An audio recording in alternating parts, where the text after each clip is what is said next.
Now, more on the latest building collapse in New York. You might have heard a few moments ago, I was talking about the Salomon Brothers building collapsing. And indeed it has. Apparently that's only a few hundred yards away from where the World Trade Center towers were. And it seems that this was not a result of a new attack. It was because the building had been weakened during this morning's attacks. We'll probably find out more now about that from our correspondent, Jane Stanley. Jane, what more can you tell us about the Salomon Brothers building and its collapse?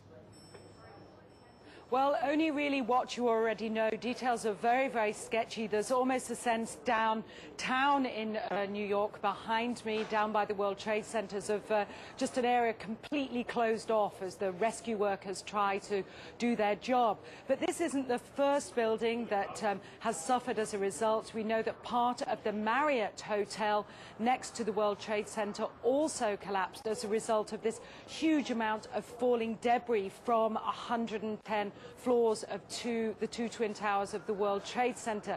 As you can see behind me, the Trade Center appears to be still burning. We see these huge clouds of smoke and ash, and we know that behind that there's an empty piece of what was a very familiar New York skyline, a symbol of the financial prosperity of this city, but completely disappeared now, and New York is still unable to take on board what has happened to them today. Presumably there were very few people in the Salomon building when it collapsed. I mean, there were, I suppose, fears of possible further collapses around the area.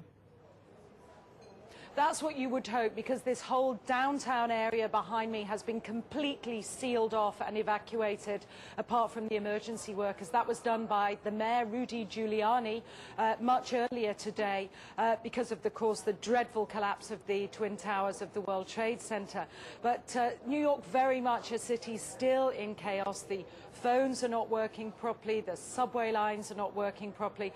And we know that down there near the World Trade Center there are 3 schools that are being turned into triage centers for emergency treatment. And I know that over in New York Harbor, where the famous Statue of Liberty is, there's a field hospital where 1,500 people are being treated.